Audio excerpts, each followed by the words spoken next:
Hello everyone and welcome to my Hack the Box challenge. The name of this one was Netmon. It was a Windows machine that I was hacking into using Kali Linux. So the things, terms that you'll need to know for today is Hack the Box, or HTB. That is a hosting area of different computers or machines that a hacker will practice breaking into. So it's a testing ground to kind of see what you might be lacking in, learn new skills, and practice with other people as well. There are two different types of machines you'll deal with Hack the Box. There's the attack machine.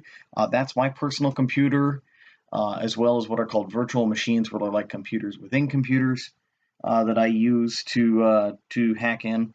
And then there's a target machine. The target machine is what I'm hacking into. So in this case, that was a Windows machine that I was hacking into, a Windows Server machine. Each one of those has a unique, essentially 4-digit type number called an IP address. So something dot something dot something dot something. And that number is important for trying to access the box itself, that target machine that we're going to get into. The last thing you'll need to know is what's a flag.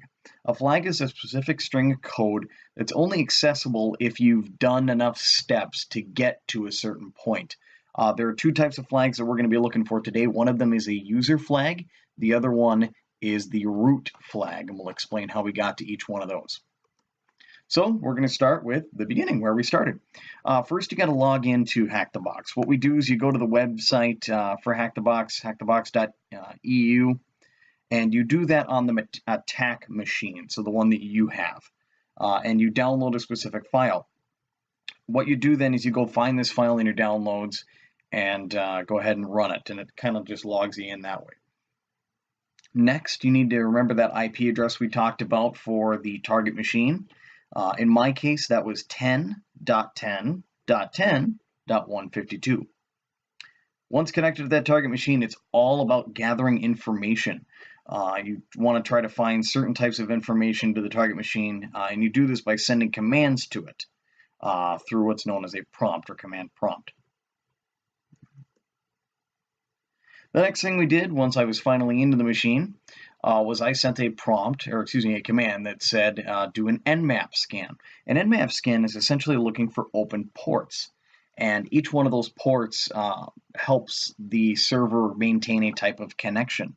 And what I want to know is what type of connections it's looking for, because I can choose to exploit those.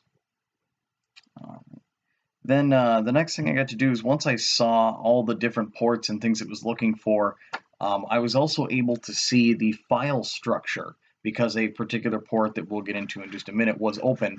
I was able to view that file structure and kind of see how the files were laid out within the target machine that I was about to start getting into. The idea behind the file structure essentially is allow you to navigate more easily, start knowing what files might be important versus not, and having a basic understanding of what I was getting into on Windows. I know kind of what files to be on the lookout for.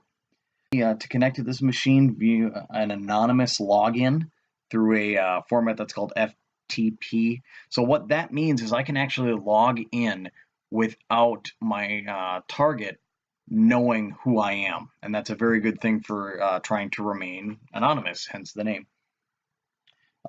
In terms of actually being on the target side, if I own that machine, that is a huge hole that you're going to want to plug, because otherwise people are going to be easily able to exploit this machine. In this case, the maker and owner of this machine chose to keep that hole open as a way for people to be able to practice getting in. So the first thing I did in order to access the website was put the IP address into the bar at the top where you would normally type like Google or Facebook.com. The idea is this number for the IP address, that 10.10.10.152, is actually the same as typing google.com. It's just when you type google.com, there's a particular thing called DNS that translates that name into a number. In this case, I happen to know the number, so I just plugged that in instead. And when at the website, I get to see that it's running a network monitoring service called PRTG. This is important because, not necessarily for the monitoring side of it, but because this particular software is something I can research and try to find exploits for and default credentials per se. I didn't end up needing any actual exploits for this particular service, but it may have been necessary if this machine was designed to be a little bit harder. So next, when we start actually interacting with this machine beyond just some basic information, the words start to get a little bit weird. The three things that I looked into were called cool, derb, and hydra. And we'll explain what each one of those is. I'll also make mention here, I ran into a couple of different stone walls when dealing with these particular programs, and we'll get into that as well.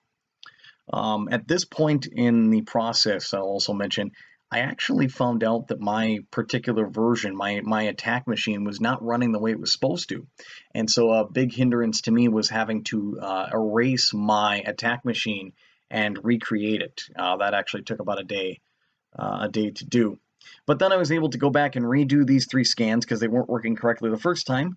And with varying degrees of success, I was able to collectively get information.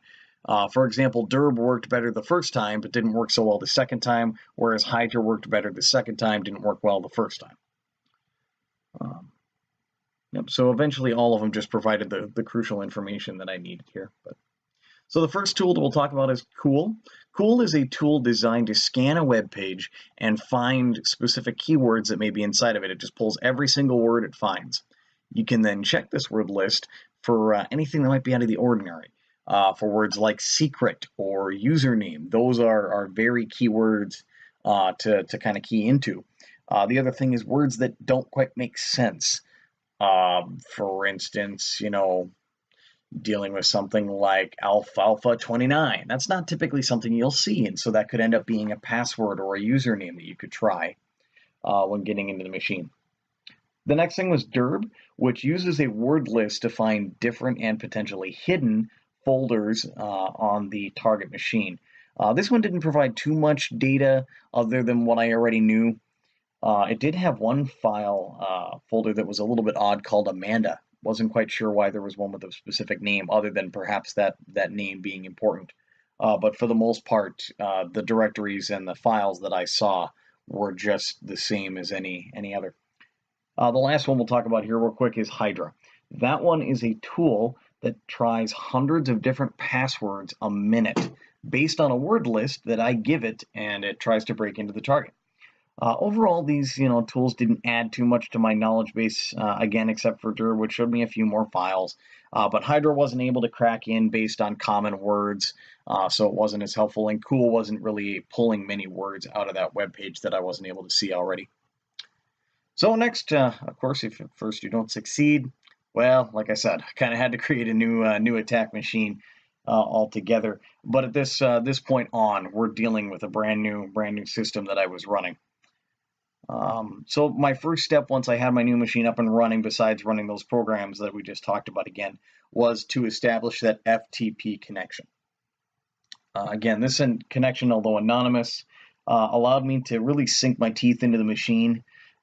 There are commands that I was able to run like ls, which is a list command that allowed me to kind of see everything that was listed under specific folders and then subfolders, or cd, which allows me to change directories or change folders to kind of navigate fairly quickly within the environment. So the next thing that I found, or I should say my first discovery, was almost found right away. I went into the users folder because that seemed kind of important. If I'm looking to find somebody important to have more privileges, I want to look under users. And within that users folder, I found a public folder. That one means, hey, there's, it's probably open. There's no passwords or anything to these files. And I found something called user.txt. I then used a command to essentially steal that file, but obviously only making a copy of it, and brought it to my own machine where I examined it. Because it's a TXT or text file, I was able to read it, fairly easily, and found what's called the user flag. So that's that first flag that I needed to find. But the user itself doesn't necessarily have those escalated privileges that I need to really do damage. So at this point, it's kind of got to be okay to ask for help. I had to use my first walkthrough which was actually kind of tough for me. I like to be able to find things out myself, but I struggled for probably about 4 or 5 hours before I finally actually found a walkthrough that was originally written in Spanish that I translated to English, just using Google Chrome. I'm not that good with Spanish, and was able to help me out that way. This backup again, like the user text file, was copied. This time though, I wasn't able to just take it right away. I didn't have permissions to do that. But what I did find in this backup was a username and a password that allowed me to log on to the web page, because this time, again, we're getting back to that default credential. I found that default username, and then I found the password right below it, which kind of comes in handy. So then we went back and we were able to transfer those files now that I had administrative privileges. And the way I did that was recreating the file while still staying on the target machine, put it in a place that was a little more accessible, and then took it. So finally, we were on the home stretch. Again, went back into that web page for the last couple of steps here. Again, copied that file here. Made a new name for the final file as well, and then opened that file called root.txt and found the flag that was hidden inside. So again, just did the old switcheroo and was able to get into that file as well. This one was that root access that we were looking for.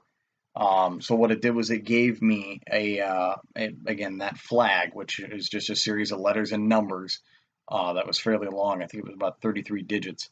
That allows me to prove, hey, I was able to find the root information, or what would be root information if this were an actual attempt to break into a server maliciously. Again, this is all for practice and all for fun. At that point, we had succeeded in finding every bit of information that we would need. I did poke around with this server a little bit longer and saw what I could find, but for the most part, I had found everything I needed. Well, thanks everybody for checking this out today. I hope this was a good demonstration of a basic practice of getting through the Netmon challenge. Again, this is designed to be kind of the easier talk on how to do this. There are definitely more technical details available, but this is just kind of your basic rundown of how to get from point A to point B, and I hope it helped you guys understand a little bit more about Hack the Box.